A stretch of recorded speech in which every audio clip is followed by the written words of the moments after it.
उपस्थित सज्जनों, मैं अपनी बात एक कहानी से शुरू करूंगा। 25 सितंबर का दिन बुधवार 10:50 पर एक डकैती पड़ती है।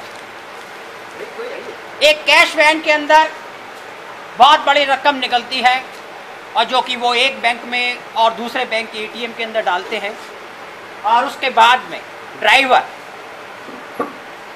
किसी बहाने दूसरे लोग उतर जाते हैं और वैन के अंदर कोई नहीं है, सिर्फ ड्राइवर है और नकदी है 49 लाख रुपए। वो गाड़ी को दौड़ाता हुआ भगाता हुआ ले जाता। और इस तरह से दिल्ली के अंदर 2 बड़ी सनसनीखेज डकैती की वारदातें हुई, जिनमें से एक का मैंने आपसे जिक्र किया। वो हमारे मध्य क्षेत्र की डकैती की वारदात है और उस डकैती को दिल्ली पुलिस ने रिकॉर्ड टाइम 15 घंटे के अंदर सॉल्व कर लिया। और जिस शख्स ने मैं 49 लाख के उस मुजरिमों को रंगे हाथ पकड़ा, वो दिल्ली पुलिस के कर्मचारी हमारे एसएचओ जनरल साहब हमारे बीच में मौजूद है। इतना ही नहीं, एक और कहानी का जुमला कह देता हूं।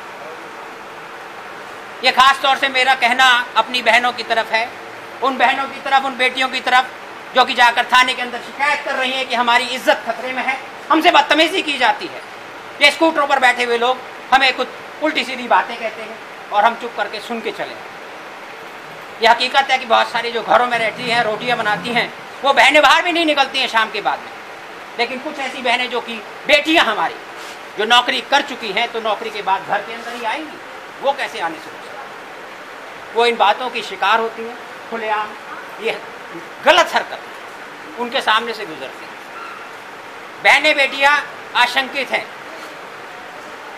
तो बहन बेटियों को मैं एक बात कहना चाहूंगा कि एक हवस के अंधे बाप ने अपने बेटी की बहू के ऊपर गलत नजर डाली।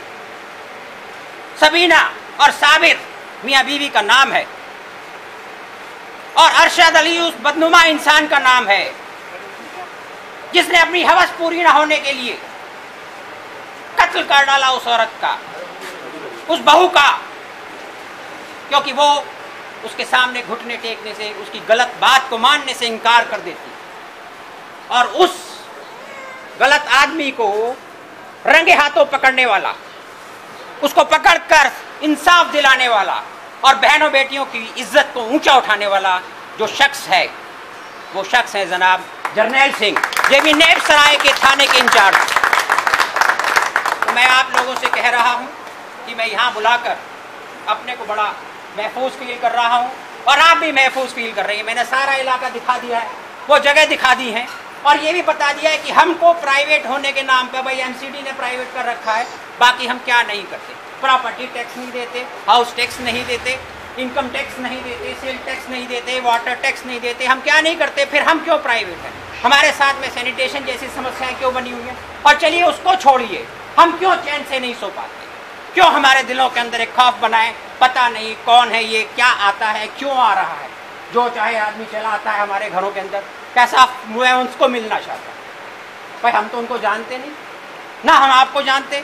जो आदमी है हम कहते हैं भाई उसको साथ लेकर आओ, वो नहीं होता। दिन को रात को टाइम बे टाइम लोग यहाँ पर आते रहते हैं कि साहब ये प्रॉपर्टी बिक रही है, ये मकान खाली है, अब ये मकान के मालिक कौन है हम नहीं जानते। हम ये जानते हैं कि अगर ये ना होता, ये दीवारें ना खींची होती इसके बीच में, तो आज हम बाहर ना होकर अंदर बैठे।